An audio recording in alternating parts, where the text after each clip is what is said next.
Foltoria, fuqia dhe rreziqet e saj. 1 Korintasve 1:18-2:5. Dëshiroj t'ju ftoj që t'i hapim Biblat te 1 Korintasve, kapitulli 1, dhe të më ndiqni ndërsa unë do të lexoj duke filluar me vargun 18.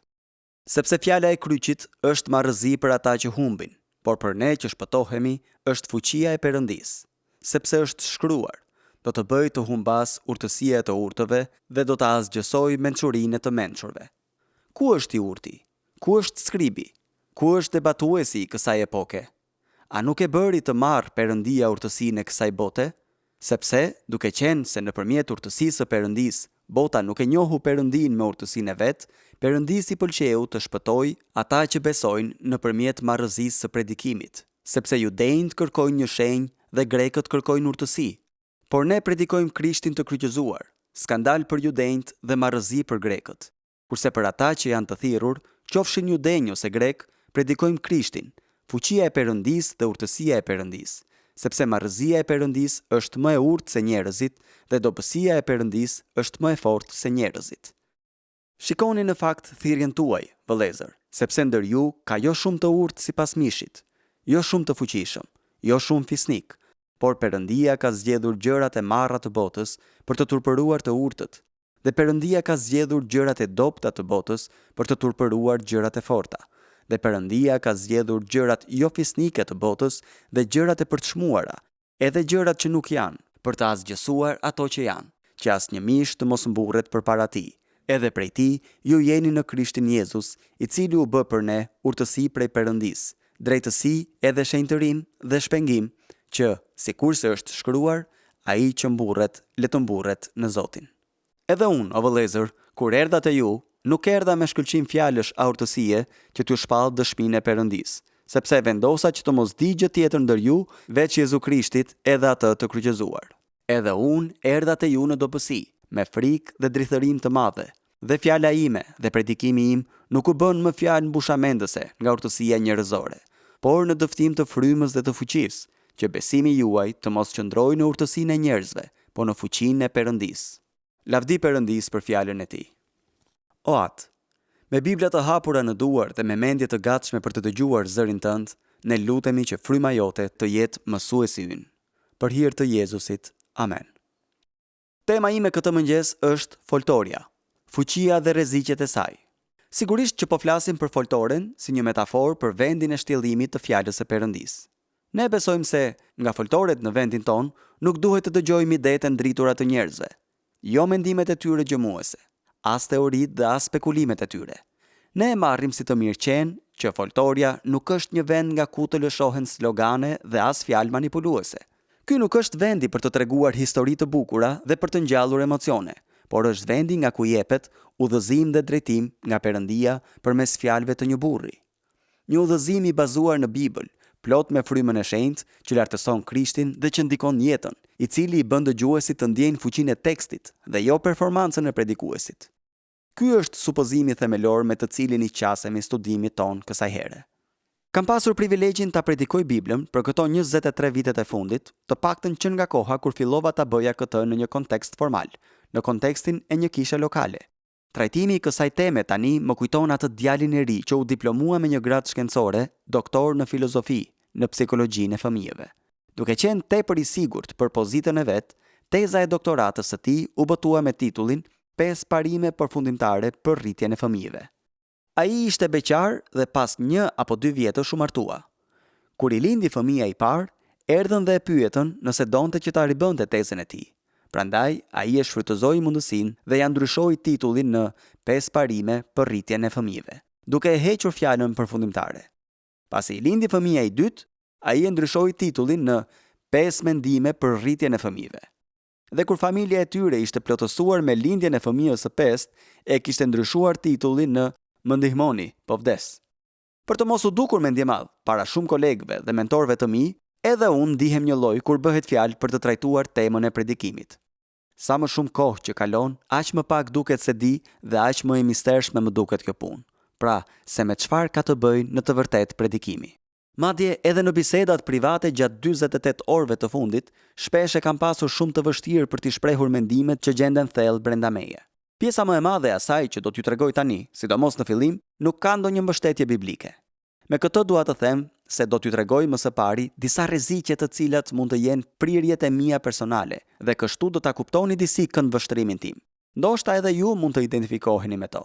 Pastaj, për ta mbyllur, do t'u kthehemi shkrimeve, duke parë natyrën e fuqisë së foltores. Bruce Thilomeni shpreh atë që kanë ndier shumë predikues kur thotë: nuk përbën ndonjë nder të veçantë të jesh i thirrur në shërbesën e predikimit. Ajo karakterizohet vetëm nga dhimbja e veçantë. Foltoria i thërret ata që janë vajosur për të, ashtu si deti i thërret marinarët, dhe ashtu si deti i godet i lëndon dhe nuk pushon kurrë. Të predikosh me të vërtet, do të thotë të vdesësh lakuriq pak e nga pak, duke e ditur se çdo herë që e bën këtë, do të duhet ta bësh sërish. John Brighty, burri i shtetit dhe oratori i shkëlqyer anglez, i cili ishte mësuar të dilte përpara turmave, në një rast të caktuar tha: nuk më vjen në mendje asgjë që të më bind t'i flas së njëjtës audience çdo javë të vitit. Megjithatë, Perëndia thërret shpirtra edhe më pak të aftë si pastor për t'i trazuar të rehatuarit dhe për t'i ngushëlluar të trazuarit 2 ose 3 herë në javë. Në sesionin me pyetje dhe përgjigje që patëm herën e fundit, Lloyd Jonesi u përmend shpesh dhe po citojnë nga mesazhi që ai u dha studentëve të teologjisë në seminarin e Westminsterit në vitin 1969 në qytetin e Filadelfias.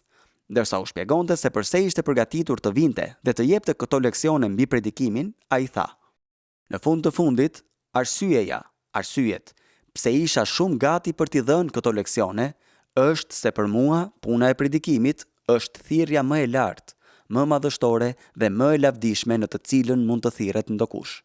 Nëse doni ndonjë arsye tjetër përveç kësaj, do të thosha pa hezitim se nevoja më urgjente e kishës së krishterë në kohën tonë është predikimi i vërtet. Dhe duke qenë nevoja më e madhe dhe më urgjente në kishë, sigurisht që është edhe nevoja më e madhe në botë. Kjo është një deklaratë shumë e jashtëzakonshme nga një burr i cili ishte arsimuar si mjek, që ishte asistent i Lord Horderit dhe që, në fakt, ishte doktori i mbretëreshës. Ai kishte përpara vetes një jetë plot mundësi dhe një pozitë të lartë, jo vetëm në fushën e mjekësisë, por edhe në shtresat më të larta të shoqërisë angleze. Por e braktisi këtë mundësi për të shkuar në një kishë të vogël metodiste kalviniste në Wales, duke humbur kështu me skotrave të Walesit dhe nisi të përmbushte atë që ai e përshkruan si thirrja më e lartë dhe më madhështore me të cilën mund të përballet ndokush. Sigurisht, kur lexojmë për ata që janë përdorur nga Perëndia në predikimin e fjalës dhe kur dëgjojmë se ç'kan thënë ata, madhësia e jashtëzakonshme e sfidës që gjendet përpara nesh bëhet edhe më e qartë. Në shkrimet e tij, John Owen vuri në dukje disa cilësi të cilat ai i konsideron si të nevojshme për kryerjen me sukses të përgjegjësisë së parë pastorale. Thjesht do t'ju tregoj se cilat janë ato cilësi. Cilësia e tij e parë ishte urtësia frymërore dhe kuptimi i mistereve të Ungjillit. Së dyti, një përjetim i fuqisë të së vërtetës në shpirtin tonë. Owen tha se nëse shkrimet ose mesazhi nuk banojnë me fuqi në ne, atëherë nuk mund të dalin me fuqi prej nesh. Nuk ka asnjë mas gjallërie, personaliteti ose genialiteti që mund ta kompensojë veprimtarinë hynore, i cili, thënë me fjalët e Brooksit, është e vërteta përmes personalitetit njerëzor. Së treti, dhe që duket qartë, Owen tha se pastori ka nevojë për zotësi për ta ndarë si duhet fjalën e Perëndisë. Së katërti, kërkohet që ai të ketë dallim frymëror për të njohur gjendjen e bashkësisë së tij. Dhe së pesti, pastori duhet të karakterizohet nga një zell për lavdinë e Perëndisë dhe një dëmshuri për shpirtrat e njerëzve. Vini re shkallën në të cilën e paraqet Owen standardin e lartë të predikimit të Ungjillit. Prandaj nuk është çudi që shumë prej nesh i largohen atij standardi në vend që të këmbëngulin të shkojnë drejt tij. Rreziqet e shërbesës së foltores. Prandaj, më lejoni t'ju jap disa vëzhgime të ndryshme nga përvoja ime, të cilat lidhen me rreziqet e veçanta të shërbesës së foltores. Nuk kam në plan që të kaloj shumë kohë me këto. Së pari, kemi mungesën e lutjes. Mungesa e lutjes. Sigurisht që djalli tallet me predikimin pa lutje. Nuk ka pikë dyshimi që ai nuk shqetësohet nga predikimi që nuk mbështetet në lutje dhe nuk fuqizohet prej saj.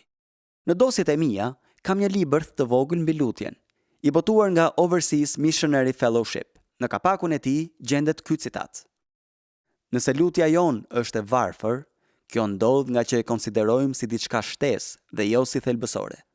Kur po dilja nga takimi herën e fundit, dikush më pyeti: sa kohë mendon se duhet të kalohet në përgatitjen e predikimit për sa i përket studimit të fjalës? Dhe pyetja e dytë, edhe më e vështirë se e para, ishte kjo: sa kohë kalon në lutje para se të predikosh? Nuk mendoj se kemi ndonjë fije dyshimi që përderisa djalli e di se efektshmëria më e madhe gjendet në shpirtin e njeriut, që është zhytur në lutje dhe që është i varur te Perëndia për gjithçka, ai do të përpiqet të bëjë gjithë sa ka në dorë, duke qenë se është i kufizuar për të na penguar që të mos ta bëjmë këtë gjë të vetme, me qëllim që të kthehemi te komentarët, madje edhe te biblat tona, të bëjmë ç'të mundemi, ta mbushim ditën tonë plot e përplot me to dhe pastaj, në një mënyrë apo në një tjetër, të përpiqemi të përfshijmë një thërrime lutje në fund. Besoj e mbani mend riorganizimin frymëror që ndodhi në ditët e hershme të kishës. Te veprat e apostujve 6, kur apostujt vendosën që shërbimi nëpër tryeza t'u besohej të tjerëve që kishin dhunti të caktuara për shërbesën praktike, thanë: nuk është mirë për ne të lëmë fjalën e Perëndisë për të shërbyer nëpër tryeza. Prandaj vëllezër, kërkoni midis jush 7 burra me dëshmi të mirë, të mbushur me frymën e shenjtë dhe me urtësi, të cilët do t'i vendosim në këtë detyrë. Kurse ne do të qëndrojmë duke u kushtuar lutjes dhe shërbesës së fjalës. Miq të dashur, nuk mendoj se kemi ndonjë fije dyshimi që predikimi ynë do të ishte 100% më i efektshëm nëse do të luteshim shumë më tepër dhe nëse bashkësia jonë do t'i përforconte shpalljet tona me lutjet e tyre. Është rrezik i madh që ta braktisim gjithnjë e më shumë lutjen. Së dyti, është rreziku i lejimit të një hendeku gjithnjë e më të madh mes mënyrës si jetoj dhe gjërave që them. Lejimi i një hendeku gjithnjë e më të madh mes mënyrës si jetoj dhe gjërave që them. Në thelb, kjo është ajo që thuhet te 1 Timoteut 4:16. Ruaje veten tënde dhe doktrinën tënde. Ka një rrezik të veçantë në predikim, i cili është ky: ne mendojmë se vetëm nga që e kemi predikuar, edhe e kemi jetuar. Mirë po, pasi e kemi predikuar, thjesht e kemi predikuar, veç se natyrisht po ta kemi jetuar para se ta predikonim. Por mesazhi edhe duhet jetuar, edhe duhet predikuar. Me qëra fjala, këtu dalin në skenë gratë tona dhe fëmijët tanë gjithashtu. Njën nga miqtë e mi, një zotëri i moshuar, i cili në fakt nuk ishte i martuar, tha: çdo pastor ka nevojë për një grua, thjesht për arsyeën e vetme që ta mbajë atë të përulur. Dhe që të jetë pranë tij dhe t'i thotë: zemër, e di çfarë? Në tonin e zërit tënd dallohej hidhësi. Ka diçka që nuk tingëllon më si dikur. Kjo nuk është e lehtë për të pranuar, por është jetike për të dëgjuar. Këtu hyn në lojë edhe llogaridhënia mes kolegëve tanë, duke qenë se ne mund ta mashtrojmë veten dhe të bëhemi si ata për të cilët na paralajmëron Jakobi, pra si njerëzit që janë vetëm dëgjues të fjalës. Edhe pse në këtë rast jemi dëgjues të fjalëve tona që shpallin fjalën, dhe nuk jemi bërës, dhe kështu e mashtrojmë veten. Këtë thot Jakobi: por bëhuni bërës të fjalës dhe jo vetëm dëgjues që gënjejnë vetveten. Jam i sigurt që kjo pra është sfida e madhe. C.S. Lewisi e mbyll librin e tij The Four Loves me këtë koment goditës: njerëzit si puna ime, imagjinata e të cilëve ja te i kalon fort bindjes së tyre, meritojnë një dënim të drejtë. Ne e imagjinojmë lehtë një gjendje shumë më të lartë se ajo që kemi arritur realisht. Nëse e përshkruajmë atë që kemi imagjinuar, mund t'i bëjmë të tjerët dhe veten të besojmë se, në të vërtetë, kemi qenë atje. Dhe kështu t'i mashtrojmë si ata dhe veten tonë. Kjo është sfida e veçantë me të cilën përballet kushdo që është i përfshirë në mësimdhënie. Prandaj thot Jakobi: mos u bëni shumë mësues, duke ditur se do të marrë një gjykim më të ashpër. Rreziku të tretë unë i referohem si rreziku i popularitetit të tepërt. Populariteti i tepërt. Të them të drejtën, shumë prej nesh si pastor do ta dëshironin një dosë populariteti her pas here. Ndoshta kjo gjë mund të mos jetë problem i madh për ju në këtë çast në shërbesën tuaj, por mund të bëhet i tillë. Ky rrezik shfaqet shpesh dhe bashkë me të vjen edhe rreziku i të menduarit për veten më lart se sa duhet. Në fakt, ne nisim të besojmë se ajo që thon njerëzit për ne është e vërtetë, kur ata as që na njohin. Prandaj, pse valli thon gjëra të tilla? Kur isha i vogël, babai më merrte me vete në disa ngjarje në të cilat nuk doja të shkoja, sidomos në koncertet me kore djemsh. Këto duke se ndodhnin gjithmonë të dielave pasdite. Si për të ma larguar ngurrimin, ai më lejonte të shkoja në dyqan dhe të blija karamele. Ishte koha kur karamelet mbaheshin në kavanoza të mëdhenj dhe shiteshin në paketa 60 ose 120 gramshe, apo diçka e tillë. Ju i tregonit zonjës në banak se cilin lloj dëshironit dhe ajo i hidhte në një tabaka, i peshonte, i vendoste në një qese dhe ju adorzonte. Pra aty ndodhte një transakcion. Më kujtohet në veçanti një prej këtyre vendeve, një të diel pas dite. Duhet të kem qenë mjaft i pispillosur dhe gati për çdo gjë. Flokët i kisha bërë me xhel, isha qethur dhe dukesha sikur isha gati për të shkuar ushtar. Në dyqan kishte goxha njerëz. Nuk e di se ç'ndodhi në dyqan, por dikush duket të ketë bërë një kompliment për këtë djalosh të ujdisur mirë, që po priste të merrte porosinë e karameleve. Kur njerëzit e tjerë u larguan, në dyqan betëm vetëm unë dhe shitësja, një zonjë që nuk e njihja, të cilën e takova vetëm një herë në jetën time. Ndërsa më dha qesen me karamele, u përkul mbi banak dhe më tha: "Djalosh, lajkat janë si parfumi, merri erë, por mos e pi." Gjatë shërbesës pastorale, kam mësuar të mos u kushtoj shumë rëndësi as majave të maleve dhe as luginave, kur bie fjala për lëvdatat apo të folurit keq. Ka njerëz të cilët, për arsyet më të mira, do t'ju thonë se jeni fantastik dhe ju e dini se kjo nuk është e vërtet. Prandaj, ju duhet të mësoni që të mos i dëgjoni ato fjalë, që e thënë me anë të një metafore, të vini vërdall me veshët e zënë me gishta. Uziahu u ndihmua në mënyrë të mrekullueshme, derisa u bë i fuqishëm. Por, pasi u bë i fuqishëm, zemra e tij u bë krenare, aq sa u korruptua. Ndoshta në këtë pikë të jetës sime, po përballem me rreziqet më të mëdha që mund të kem hasur ndonjëherë në këtë fushë. Të jesh i vetëdijshëm për këtë është një gjë, të ndihmojë në këtë situatë është diçka krejt tjetër. Rreziku i katërt është ana tjetër, domethënë rreziku i dëshpërimit paralizues. Foltorja mund të bëjë krenar dhe të mendosh se je i papar, por gjithashtu mund të përul deri në pikën sa të mendosh se je personi më i ligë që ka ekzistuar ndonjëherë. Puna e foltores shoqërohet nga të jetuarit me një ndjesi gati-gati paralizuese pa dobije. Nuk kam jetuar shumë gjatë me këtë ndjesi, por e kam përjetuar her pas here. Nuk jam duke folur për depresionin klinik dhe as për çrregullimet mendore. Thjesht po flas për dëshpërimin, pra për rastet kur je krejtësisht i shkurajuar. Nuk po flas për rastet kur të ka ardhur në maj të hundës dhe nuk duron dot më. Po flas për ato raste kur ke kaluar edhe një të diel tjetër dhe thjesht ke dëshirën për t'u larguar sa më shumë që të mundesh nga çdo përgjegjësi e shërbesës pastorale, për shkak se të duhet të durosh buzëqeshjet dhe shtrëngimet e duarve, por ndërkohë do të doje që në një farë mënyre të bëheshe një me foltoren apo me trotuarin mbi të cilin po qëndron dhe të mos dukeshe më kurrë. Zgjohesh në orën 2 të mëngjesit dhe mendon se çfarë mund të jetë diçka tjetër me mend që mund të bësh në jetën tënde apo nëse do të mund të gjesh një punë. Dhe ke frikë se mos arsyeja e vetme pse je ende në shërbesë pastorale është nga që nuk mund të gjesh dot një punë. Kjo është fryma e Elias. Është e gabuar, por reale. Jam i vetmi që ka mbetur dhe që e vret mendjen për këtë gjë. Jam i vetmi që e beson këtë me të vërtetë. Jam i vetmi që e pranon me të vërtetë këtë gjë. Jam i vetmi që e kupton me të vërtetë. Jo, nuk je i vetmi. Do të gjej një gjineshtër dhe do të ulem poshtë saj. Dhe Zoti dërgoi engjëllin që i tha: "Pi ujë, ha një kulaç dhe merr një sy gjumë."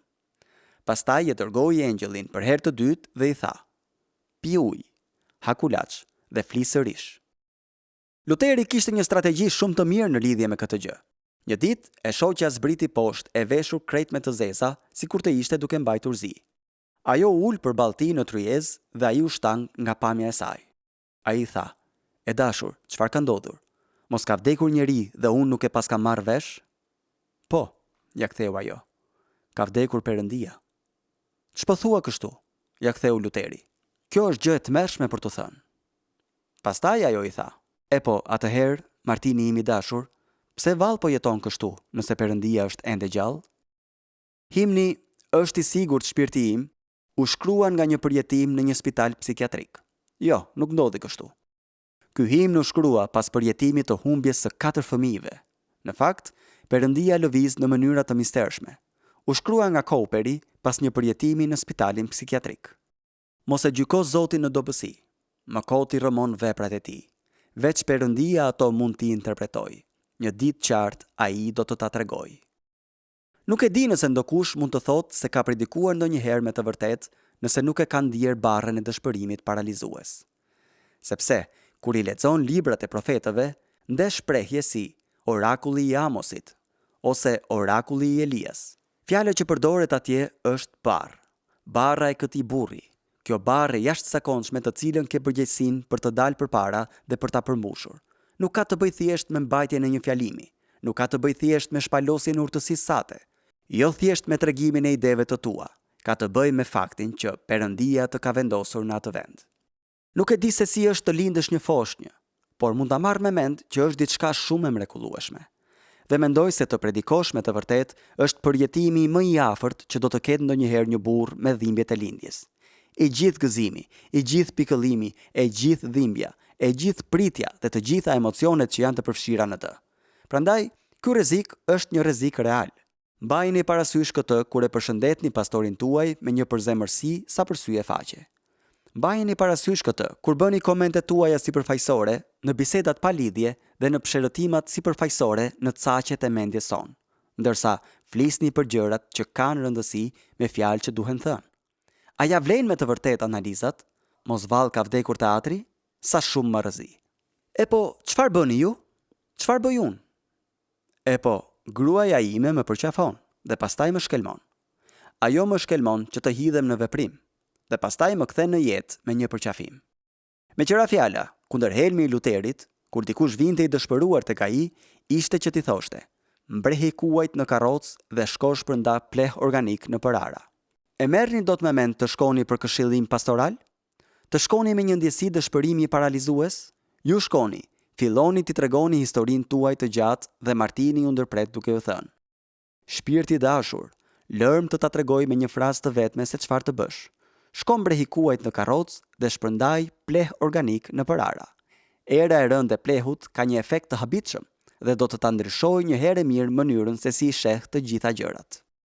Tani më duhet të vazhdoj më tej, sepse ky mesazh ka edhe një gjysmë të dytë. Rreziku i pestë është përtatësia.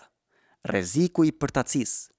Nuk ka pikë dyshimi që nëse ja kushtojmë veten tonë me gjithë zemër shërbesës së predikimit, ajo do të kërkojë çdo thërrime energjie nga ana jonë. Mirë po, nëse dëshironi t'i bëni bisht punës, pra të bëni sa më pak që të jetë e mundur, atëherë shërbesa pastorale ju asiguron atë mundësi. Ka një numër shumë të madh përtatësh në shërbesën pastorale.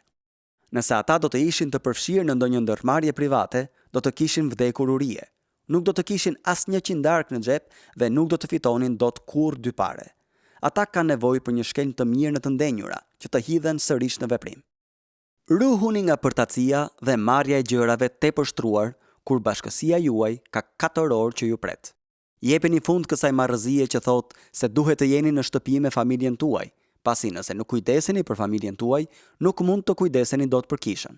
Këtë e kuptoj, por ky nuk është justifikim për t'i marrë gjërat shtruar, për të shkuar në piknik pafund dhe për të bërë atë që ju pëlqen, dhe kjo vlen edhe për mua. Përtatësia është diçka e tmerrshme. Shikoni se sa shumë predikues të shëndosh që ka.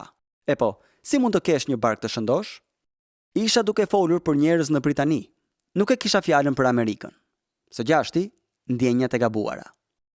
Rreziku i ndjenjave të vendosura në vendin e gabuar. Për shembull, të duash shërbesën në vend që të duash Jezusin. Të duash të flasësh dhe të dëgjosh zërin tënd në vend që të duash fort privilegjin e shtjellimit të shkrimeve. Të duash Biblën dhe të mos duash atë që na paraqet Bibla, Krishtin. Ju e kuptoni që është shumë e mundur që të qëndrojmë pranë fjalës së Zotit dhe të mos jemi afër Zotit të fjalës. Të bëhemi teoricien, të bëhemi njohës të doktrinës, të bëhemi të Zot, të bëhemi ata që u përgjigjen pyetjeve, ndërkohë që bëhemi të ftohtë, të akullt dhe të shkëputur nga përqafimi i dashur i Krishtit, të cilit i shërbejmë. Ky është një rrezik real. Të pushtohemi nga dëshira për para në vend që të jemi të pushtuar nga të qenët të kënaqur. Mund të shkasim në imoralitet në vend që të jetojmë në pastërti personale. Ndjenjat e gabuara. Me qëra fjala, ky ishte edhe rasti i Salomonit. Së shtati, një ndjesi e mospasjes qëllim. Ndjesia e mospasjes qëllim. Me sa duket, Howard Hendricksi kishte një tabelë në zyrën e tij. Ende mund ta ketë, ku thuhej, çfarë po bëni xhanëm me këta njerëz? Ekziston një rrezik i madh që ta humbim shtegun në shërbesën pastorale. Prandaj është e domosdoshme që të kapemi vazhdimisht pas deklaratave plot qëllim të shkrimit. Pali është rasti klasik, apo jo? Të 1 Korintasve 9 ai thotë: dëshiroj të fitoj sa më shumë njerëz që të jetë e mundur. Te Filipianëve 3 ai thot që ta njoh atë, Krishtin dhe fuqinë e ringjalljes së tij, po ndjek pas synimin drejt çmimit të thirrjes së lartme të Perëndisë në Krishtin Jezus. Me fjalë të tjera, ai ishte krejtësisht i qartë në lidhje me atë që po bënte dhe ku po shkonte. Është për të ardhur turp kur, në lidhje me përgjegjësinë e shtjellimit të shkrimeve, shokët dhe kolegët, udhëheqësit e tjerë për krah nesh, na shohin dhe thonë: "A i ke idenë se çfarë po bën? A ke ndonjë ide se ku po shkon? A do të na ndihmosh? A do ta marrësh drejtimin në kësaj anijeje?" Disa prej nesh kanë nevojë për ndihmë në lidhje me këtë gjë, dhe njerëzit do të jenë gjithmonë të gëzuar për të na ndihmuar, për aq kohë sa jemi gati të themi ndihmë. Mirë po, disa prej nesh duan ta mbajnë ende timonin, por ne nuk e kemi idenë si ta drejtojmë anijen ose ku duam ta çojmë, prandaj po ecin kuturu. Kështu ne rrëshqasim andej këndej dhe bashkësia jon rrëshqet bashkë me ne. Ju a citova herën e fundit. Kam folur shumë herë këto ditët e fundit. Shoku im, T.S. Munei, i cili tha se qëllimi i tij në dhënien mësim të Biblës ishte që çdo djalë të kishte një qëllim në jetë, një shpëtimtar në zemër dhe një Bibël në dorë. Shumë e qartë. Së teti, rreziku i kapitullimit. Rreziku i kapitullimit. Të harrosh që qëllimi parsor i predikimit ton është që t'i shohim burrat dhe gratë në një marrëdhënie të drejtë me Perëndin. Ekziston rreziku që ne të kapitullojmë para idesë se është puna jonë që ose t'i bëjmë njerëzit të lumtur, ose t'i shohim mjetet e tyre të integrohen, ose t'i lehtësojmë situatat e tyre, apo t'i përmirësojmë kushtet e tyre. Jo, ne qëndrojmë mes një perëndie të shenjtë dhe burrave e grave mëkatare, dhe na është dhënë shërbesa e pajtimit. Duke e njohur frikën e Zotit, ne bindim njerëzit. Përgjegjësia jonë është që t'i ushqejmë delet. Kemi përgjegjësi për t'i mësuar ato dhe jo për t'i gudulisur. Kemi përgjegjësi për t'i udhëzuar. Në kohën tonë ekziston një rrezik i madh që të kapitulojmë dhe të bëjmë thjesht rolin e nxitësit të tifozave. Tipa të lumtur që dalin përpara dhe përpiqen t'i bëjnë të gjithë të ndihen pak më mirë me veten e tyre. Rreziku i fundit që dëshiroj të përmend ka të bëjë me ato që tham herën e kaluar në lidhje me predikimin e zhveshur. E mbani mend që pyetja ishte sa me vend është që pastori të përdor veten e tij si ilustrim. E dija që kisha diçka në dosjet e mia në lidhje me këtë gjë dhe e gjeta. Prandaj dua ta përdor këtë mundësi për t'ju treguar. Dikush po shkruante një artikull mbi idenë e autenticitetit dhe të qenët autentik. Në fakt, titulli i artikullit është Predikuesit e zhveshur të shpërqendrojnë. Shkrimtari thot këtë gjë: a keni vendosur ndonjëherë që të veproni me autenticitet? Mendoj se tani do të veproj me autenticitet. Ai thot: kjo është aq budallallëk sa të vendosësh të jesh i përulur. Ti ose je ose nuk je.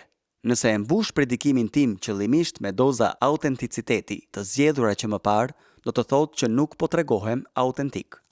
Një grua plak mu ankua se mund ta dallonte kur pastori i saj nuk kishte pasur kohë për të përgatitur për predikimin, sepse në pikën më të dobët të predikimit ai fillonte dhe qante. Qante? I thash unë. Po, qante, ma ktheu ajo. Ai thoshte diçka të tillë. Kur mendoj për atë që bëri Jezusi për ne, thjesht, më falni, jam i të mbushur me mirënjohje. Ai zakonisht mbushet me mirënjohje një herë në muaj, dhe kjo përkon me kalendarin e tij të peshkimit. Në një shoqëri ku striptiza emocionale është diçka standarde në emisione televizive gjatë ditës, në një kulturë ku inkurajohemi pa pushim që të shqyrtojmë egon ton, a thua se nuk ka ndonjë ndihmë tjetër për ne, përveç ndihmës që gjejmë në veten tonë? A është e nevojshme që ne predikuesit të jemi autentik? Autenticiteti është më shumë se një çështje e të qenët ai që jam. Kjo është një çështje e të qenët ai që Perëndia më thërret për të qenë. Për ne predikuesit, autenticiteti do të thotë të jemi të vërtetë, jo vetëm me ndjenjat tona, por edhe në raport me thirrjen tonë. Pra, të jemi të vërtetë ndaj thirrjes së Perëndisë. Ne i shërbejmë popullit të Perëndisë duke e lënë mënjan veten tonë, duke marrë kryqin tonë, duke predikuar Krishtin dhe atë të kryqëzuar, pavarësisht nëse ndihemi kështu të dielën e ardhshme apo jo. Ky është autenticiteti.